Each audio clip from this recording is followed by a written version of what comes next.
Once upon a time, there was a secret garden under a sky full of pink and purple stars. In this garden, colorful butterflies danced on the flowers. At night, the stars shone brightly, illuminating the garden, and a sweet melody rose from each flower. When Madison, a little girl, entered this magical garden, she was filled with starlight.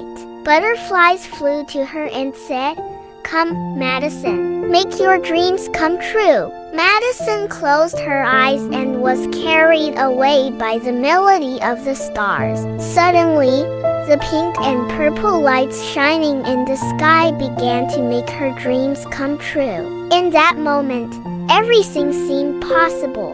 The garden lived on in Madison's heart, shining forever.